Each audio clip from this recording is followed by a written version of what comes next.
السلام علیکم ورحمۃ اللہ وبرکاتہ۔ پیارے دوستوں، بہنوں اور بھائیوں، میں ایک دفعہ پھر آپ کو اپنے چینل پر خوش آمدید کہتی ہوں۔ اگر آپ لوگ میرے چینل پر نئے ہیں تو میرے چینل کو سبسکرائب کر لیں اور بیل نوٹیفیکیشن کو آن کر لیں تاکہ ہر نئی آنے والی ویڈیو سب سے پہلے آپ تک پہنچ سکے۔ تو چلتے ہیں آج کہ ہم اپنے ایک نئے ٹاپک کی طرف، جیسا کہ ہم قرآن پاک کی چیدہ خصوصیات کے بارے میں جان رہے ہیں، جو کہ مختلف صورتوں سے شروع ہو رہی ہے۔ ہم نے اس کو انوار القرآن کا نام دیا ہے۔ اس انوار القرآن میں ہم نے ابتدا سورۃ الفاتحہ سے کی ہے، جو کہ قرآن پاک کی پہلی سورت تھی۔ اس کے بعد گاہے بگاہے مختلف صورتیں جو کہ ایک کے بعد ایک بالترتیب آتی جا رہی ہیں، ان کے بارے میں ہم جان رہے ہیں۔ تو آج ہم قرآن پاک کی چوتھی سورت جو کہ سورۃ النساء ہے، اس کی چیدہ خصوصیات کے بارے میں جانیں گے تاکہ ہمیں پتہ چل سکے کہ اللہ تعالیٰ نے ہمارے اوپر کیا احکامات نازل فرمائے ہیں۔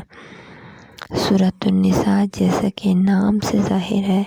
کہ النساء کا مطلب عورت ہے، اور اس صورت میں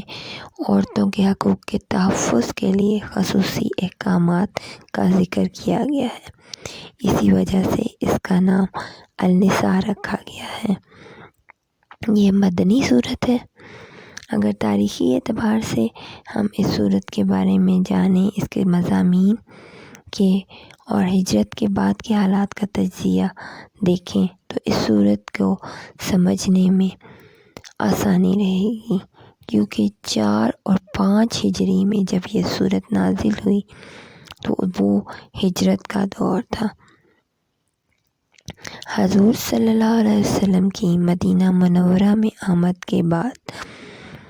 جس معاشرے کی بنیاد رکھی گئی تھی، اس معاشرے کی تربیت اور اخلاقی قدروں کے تحفظ کے لیے احکامات کو سورۃ بقرہ میں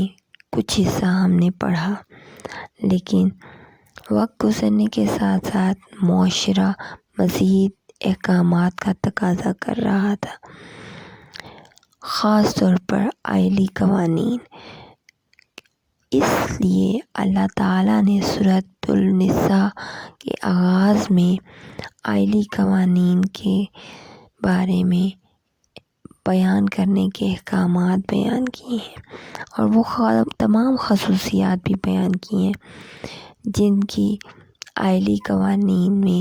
آگے بڑھ کر ضروریات اور خصوصیات کو سمجھنے کی ضرورت تھی، کیونکہ غزوہ احد کے دوران میں شہید ہونے والے کے پسماندگان کے لیے نئے مسائل پیدا ہو گئے تھے۔ مثلاً بیواؤں، یتیموں اور بیویوں کے حقوق، وراثت کے مسائل، بیویوں کے مختلف مسائل کے اختلافات، اور اگر یہ اختلافات شدت اختیار کر جاتے تو ان مسائل کو کیسے حل کیا جاتا۔ اس تمام معاملات کے لیے اللہ تعالیٰ نے اس صورت میں مختلف احکامات کو بیان کیا تاکہ معاشرے کی امن پسندی اور مصالحت کی خصوصیات قائم رہیں۔ اس کے علاوہ کچھ اور مسائل جس میں معاشرتی اور حکومتی مسائل کی طرف بھی اس صورت میں توجہ دلائی گئی ہے۔ مثلاً شراب کی حرمت، قتل عمد اور قتل خطا کے لیے کیا کیا تعزیری قوانین بیان کیے گئے ہیں۔ جنگ احد میں جب مسلمانوں کی فتح کے آثار نمایاں ہو گئے تو بعض صحابہ نے کھائی کو وقت سے پہلے چھوڑ دیا، جس کے باعث مسلمانوں کو خاصا نقصان اٹھانا پڑا اور بازی پلٹ گئی۔ لیکن اس اقدام سے یہودیوں اور کفار مکہ اور مدینہ کے ارد گرد رہنے والوں کے حوصلے بڑھتے چلے گئے۔ وہ مسلمانوں کو پریشان کرنے بلکہ صفائے ہستی سے مٹانے کے لیے ہر روز نئے اقدامات اور مختلف سازشوں پر غور کرتے رہے۔ جیسا کہ میں نے بتایا کہ اللہ تعالیٰ نے قرآن پاک کی اس صورت میں مختلف قسم کے احکامات کا ذکر کیا ہے، تو سب سے پہلے ہم ایک فہرست میں نمبر وائز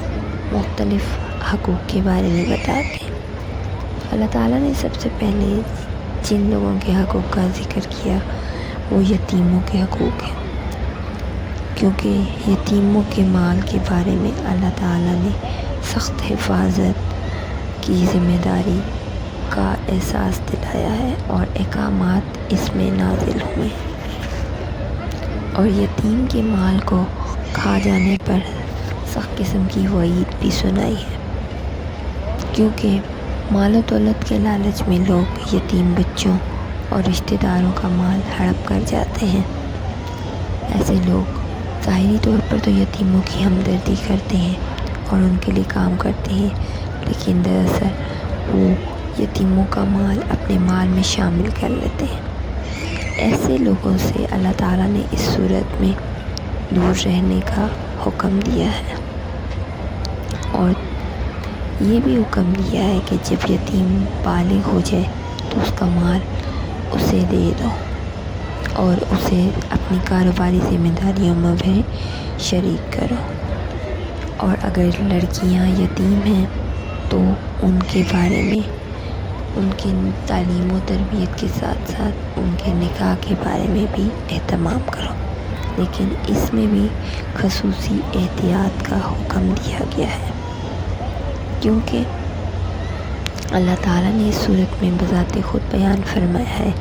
کہ اگر تم یتیموں کے ساتھ بے انصافی کرو گے، ان کے ساتھ اصلاح کا رویہ نہیں رکھو گے تو تم عدل نہ کر سکو گے اور اس کا نقصان تم خود اٹھاؤ گے۔ اسی طرح بیویوں کے ساتھ بھی حسن سلوک کا حکم دیا گیا ہے، یہاں تک کہ اللہ تعالیٰ نے حضور صلی اللہ علیہ وسلم کی کثیر الازواج میں بھی کچھ نہ کچھ مصلحتیں بیان کی ہیں۔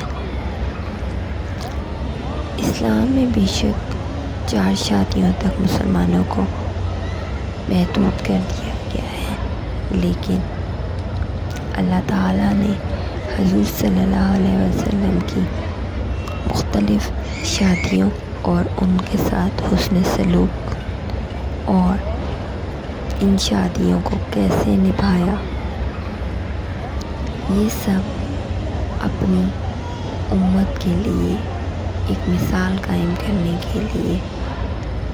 بتایا کہ کیسے عورتوں کے ساتھ حسن سلوک سے پیش آیا جا سکتا ہے۔ جیسا کہ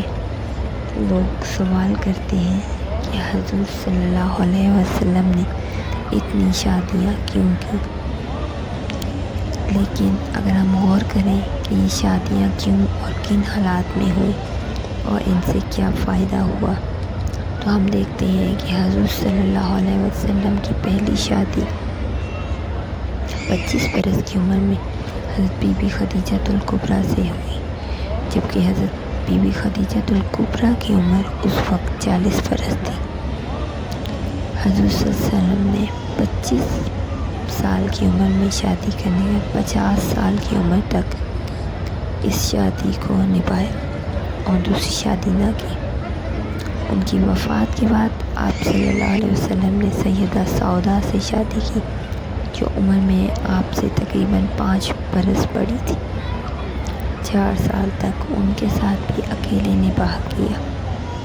اور 54 سال کے بعد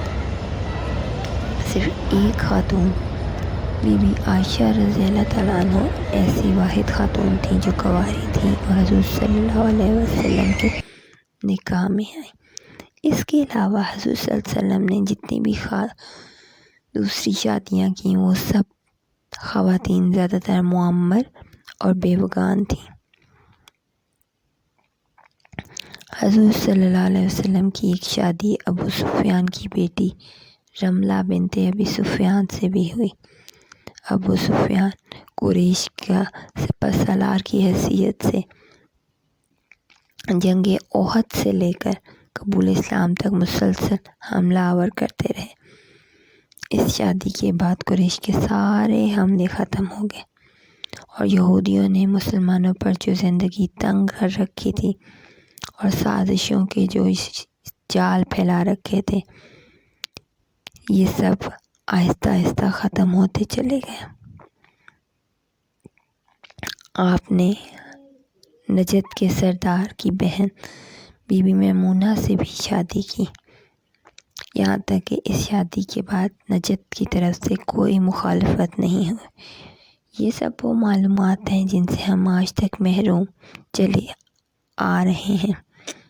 ہم نہ ہی ان کے بارے میں چھان بین کرتے ہیں اور نہ ہی ان کے نتائج سے واقف ہوتے ہیں، جبکہ حقیقت میں ان سب کا جاننا ہم پر فرض ہے۔ اگلے مرحلے میں حضور صلی اللہ علیہ وسلم نے نہ صرف نکاح کیے بلکہ بیویوں کے حقوق، مہر کی ادائیگی کا بھی واضح کام کیا، یعنی اب اللہ تعالیٰ کے بتائے ہوئے احکامات پر عمل کیا۔ یعنی یہ بات واضح ہو جاتی ہے کہ اللہ تعالیٰ نے اپنے پیارے نبی حضرت محمد مصطفیٰ صلی اللہ علیہ وسلم کے ذریعے نکاح کا مقصد بیویوں کے حقوق اور مہر کی ادائیگی کا قطعی حکم دے کر یہ سب بتایا کہ شریعت کے ذریعے نکاح کرنا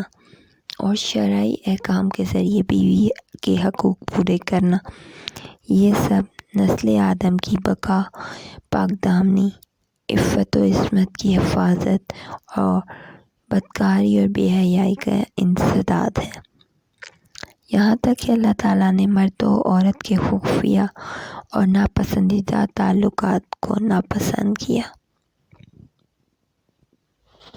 اس کے بعد یہ بھی بتایا کہ خواتین کے حقوق مال و دولت، یعنی ماں باپ کی جائیداد میں بھی اور شوہر کی جائیداد میں بھی وہ وراثت کا باقاعدہ حصہ رکھتی ہیں، اور یہ بھی بتایا کہ شادی کے بعد جو مرد کمائیں وہ ان کا حصہ اپنی عورتوں کو دیں اور ان کو ضروریات زندگی کو پورے کریں، کیونکہ وہ ان کی ذمہ داری ہیں۔ اس کے ساتھ ساتھ ایک خاتون کو کمانے کا حق بھی دیا۔ اسلام نے اس پر پابندی نہیں لگائی۔ خاتون کو تجارت اور کاروبار کا حق ہے، وہ کوئی بھی جائز ذریعہ معاش اختیار کر سکتی ہے، یہاں تک کہ حضرت بی بی خدیجہ رضی اللہ تعالیٰ عنہ کی مثال ہمارے سامنے ہے۔ اللہ تعالیٰ نے مردوں کو خواتین پر صرف اس بات پر فضیلت دی ہے کہ وہ اپنے خاندان کی ذمہ داری اٹھاتے ہیں، جبکہ خواتین کو بھی بعض معاملات میں مردوں پر فضیلت یا برتری دی ہے، اور کسی اور مذہب میں اس برتری کا وجود نہیں ملتا۔ اور برتری یہ ہے کہ بیوی گھر میں بیٹھے، اس کی ذمہ داری کا دائرہ اس کے گھر کے اندر ہے، عورت کو کبھی بھی کمانے پر مجبور نہیں کیا جا سکتا۔ اس کا ولی جو باپ، خاوند، بھائی، بیٹا یا قریب ترین رشتہ دار ہوتا ہے، اس کی زندگی کی تمام ضروریات کا خیال رکھے، یعنی وہ ایک طرح کا کفیل ہوتا ہے۔ یہاں تک کہ ایک عورت رزق کمانے کے لیے کبھی بھی گھر سے باہر نکلنے پر مجبور نہیں ہوگی۔ اس کے علاوہ عورت کی ایک سب سے بڑی ذمہ داری تربیت اولاد ہے۔ اولاد اللہ تعالیٰ کی طرف سے ایک نادر تحفہ ہے۔ اللہ تعالیٰ نے خاتون کی ذمہ داری کی مقرر کی ہے کہ وہ اپنی اولاد کی اچھی تربیت کرے، کیونکہ اگر ہم جدید نفسیات کا حوالہ دیں تو وہ بھی اس بات کو تسلیم کرتی ہے کہ انسانی شخصیت کا 75% حصہ اس کی زندگی کے ابتدائی سالوں میں تکمیل پا جاتا ہے۔ انسان کے اندر جو مخصوص شخصیتی صلاحیتیں موجود ہوتی ہیں وہ اس کی ماں کی آغوش میں ہی نشو نما پاتی ہیں۔ اس کے بعد مسجد، اسکول، کالج، یونیورسٹی اور معاشرے کا نمبر آتا ہے، جو کہ اس کی شخصیت کے بقیہ 25% حصے کو تعمیر کرتے ہیں۔ اس سے ہمیں یہی واضح ہوتا ہے کہ اصل تربیت کرنے والی صرف اور صرف ماں کی ذات ہے۔ ہر شخصیت ماں کی گود میں ڈھلتی ہے،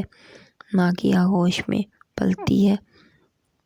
یہ سب باپ کے بس کی بات نہیں ہوتی۔ ماں ہی وہ واحد ہستی ہے جو بچے کے ساتھ وقت گزارتی ہے، اسے اعلیٰ صفات پیدا کرنے کی کوشش کرتی ہے۔ ان تمام قوانین اور حقوق کے بارے میں جاننے کے بعد اس صورت میں اگلے مرحلے میں قیام عدل اور نزول قرآن کا مقصد یہ بتایا گیا ہے کہ اللہ تعالیٰ نے اس صورت میں نماز کی پابندی، شرک سے بچنا کا حکم دیا ہے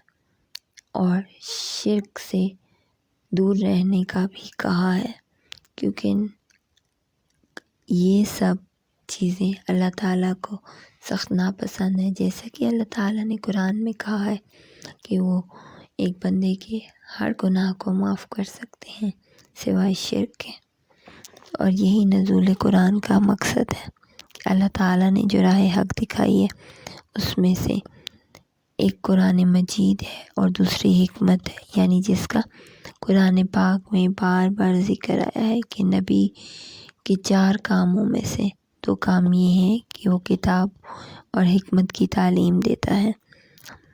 حکمت قرآن پاک کی عملی تفسیر کا نام ہے۔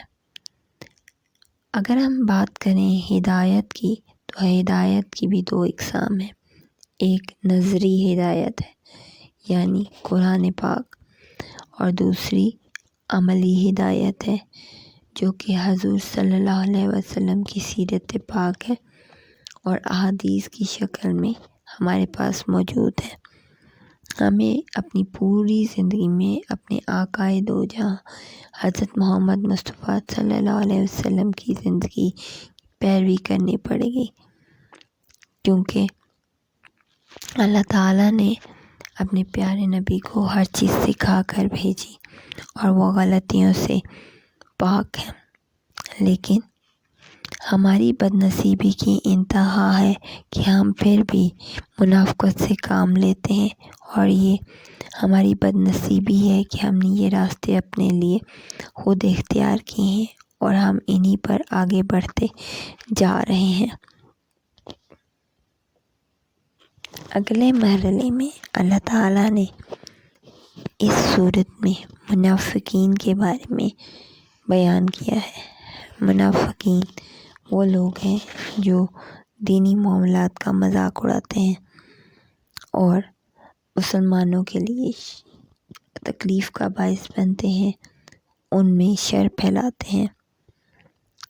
ایمان ایک ایسی نعمت ہے کہ اس کے لیے مغلوبیت کا تصور بھی ممکن نہیں ہے، جیسا کہ جنگ احد میں ہوا، لیکن اس سب باتوں کے ساتھ یہ بات بھی ضروری ہے کہ اہل ایمان کے قلب واقعی ایمان کی دولت سے بھرے ہوئے ہوں۔ اس کے ساتھ ساتھ منافقین وہ لوگ ہیں جو مختلف باتوں کو غلط رنگ دے کر پھیلانے کی کوشش کرتے ہیں۔ قرآن میں ایسے منافقین کی صفت بیان کی گئی ہے کہ اگر ہم پورے مغرب کی طرف نظر دوڑائیں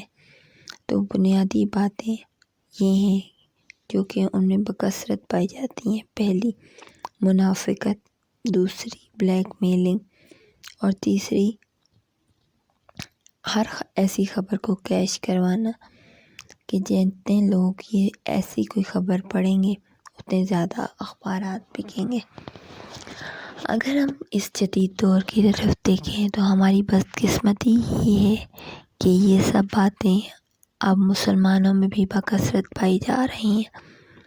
جبکہ منافقین کی ان خصوصیات میں اگر ہم تیسری خبر کی طرف یا خصوصیت کی طرف جائیں کہ جس میں خبر کو پھیلانا، تو اس میں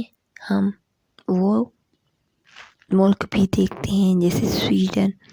وغیرہ، جنہوں نے حضور صلی اللہ علیہ وسلم کے نعوذ باللہ خاکے بنا کر غلط رنگ دیا، اور وہ لوگ بھی ہیں جو قرآن پاک کی غلط تشریح کرتے ہیں یا غلط قرآن پاک بنا لیتے ہیں۔ اسلام ہمیں اس بات کی اجازت نہیں دیتا، بلکہ حکم دیتا ہے کہ تم لوگ دشمن تک پہنچو اور مذہب کی سالمیت اور معاشرے کی صحت مند پرورش کے لیے ایسی خطرناک چیزوں کو ختم کرنے اور نیست و نابود کرنے کی کوشش کرو،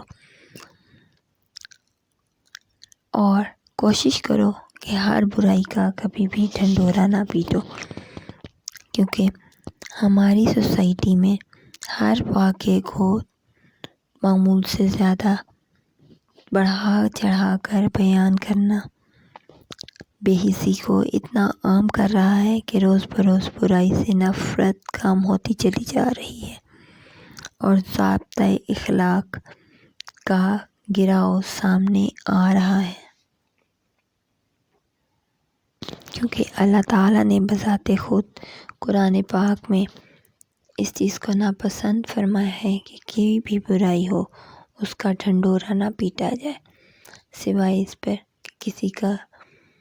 ظلم کیا جائے اور وہ اس ظلم کی دہائی دے سکتا ہے، اور اللہ سب کچھ جاننے والا اور سننے والا ہے۔ اگر ہم غور و فکر سے ہر چیز کی طرف دیکھیں تو ہمیں اپنے ملک کو بچانے کے لیے مختلف اقدامات کرنے کی ضرورت ہے۔ قرآن کے مطابق منافقین کا رویہ یہی ہے کہ وہ اخبارات میں فحش تصاویر شائع کرنا، سنسنی پھیلانا، اور اب تو سوشل میڈیا کا دور ہے، مختلف ویب سائٹس اور مختلف سرچ انجنز میں یہ چیزیں عام کرنا تاکہ ملک کی سالمیت اور معاشرے پہ راہ روی کا شکار ہو جائے، اور اس پر باقاعدہ کام بھی ہو رہا ہے۔ لیکن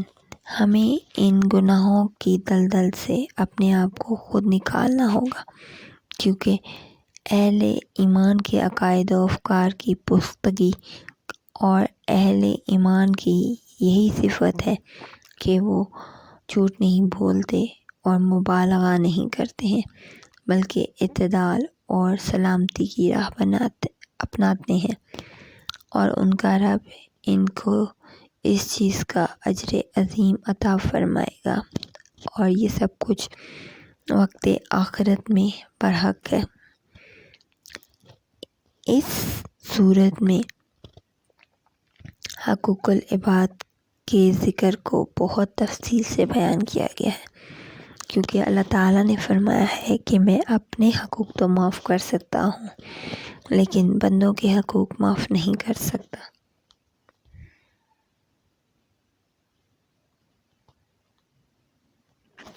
تو اس صورت کا اختتام حقوق العباد پر ہی ہوتا ہے۔ جیسا کہ ہم نے جانا کہ اس صورت میں بڑی وضاحت کے ساتھ اللہ تعالیٰ نے اپنے بندوں کے حقوق کے بارے میں وضاحت فرمائی ہے اور ان کو مختلف کیٹیگریز میں تقسیم کر دیا ہے، جیسے کہ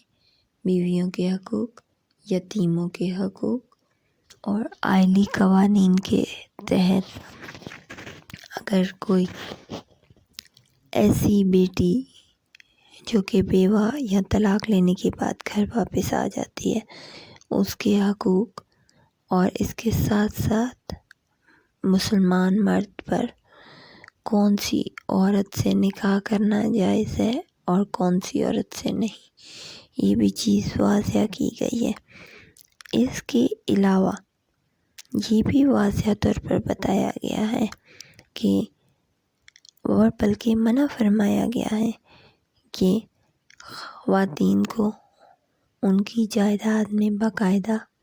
حصہ ملنا چاہیے، اور یہ جائیداد والدین کی طرف سے بھی ہو سکتی ہے اور شوہر کی طرف سے بھی۔ وہ اس میں ایک مخصوص حصے کی حقدار ہیں۔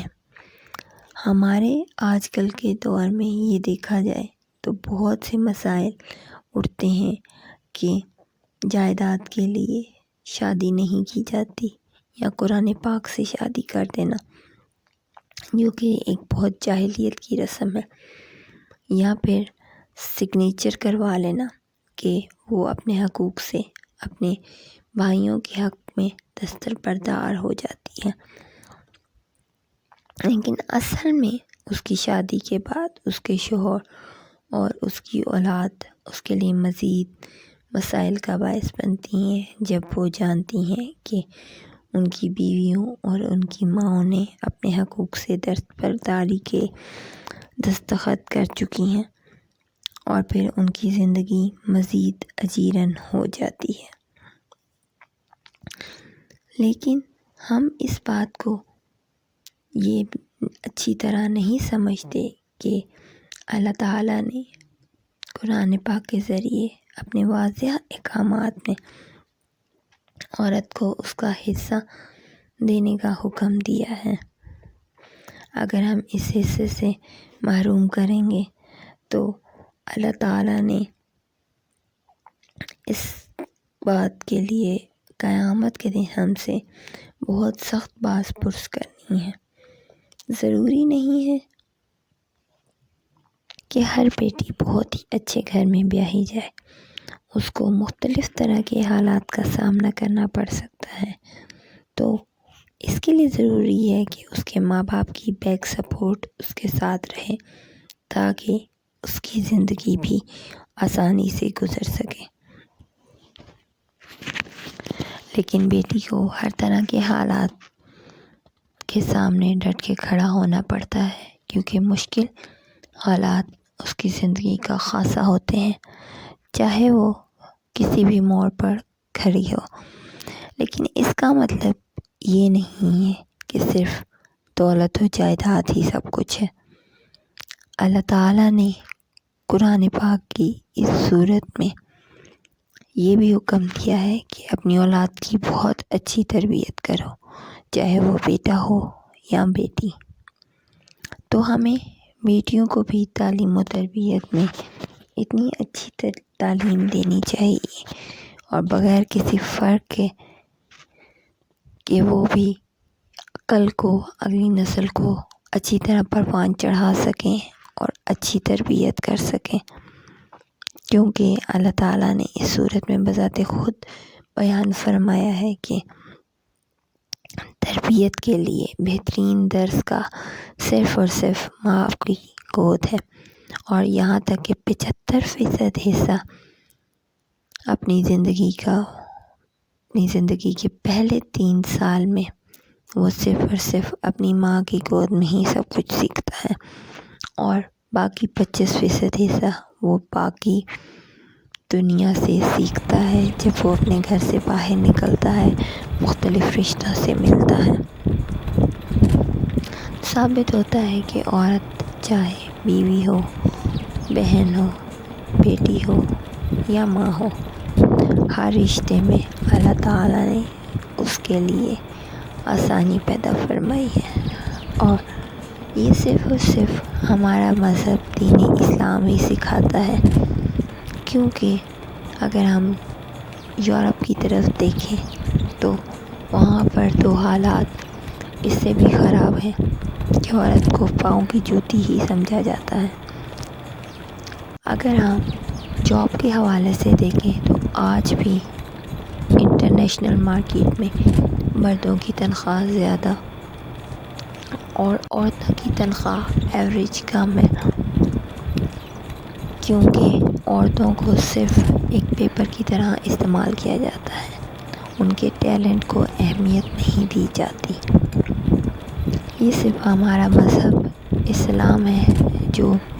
عورت کی اہمیت کے بارے میں بتاتا ہے، لیکن ہماری بدقسمتی یہ ہے کہ ہم روز بروز یورپ کی اصولوں کو اپناتے جا رہے ہیں، اور اس میں در حقیقت عورت کا خود بھی اپنا قصور ہے کہ وہ اپنی عزت خود کھوتی جا رہی ہے اور اپنے پاؤں پر کلہاڑی مارتی جا رہی کہ لوگ آئیں اس کو ٹیشو پیپر کی طرح یوز کریں اور پھینک کر چلے جائیں۔ یہ لمحہ فکریہ ہے جن کو ہمیں سمجھنے کی ضرورت ہے، اور اس کے لیے صرف اور صرف ہم اپنے قرآن پاک، اللہ تعالیٰ کے احکامات، حضور صلی اللہ علیہ وسلم کی بتائی ہوئی باتوں پر عمل کر کے ہی اپنی زندگی میں آسانیاں پیدا کر سکتے ہیں۔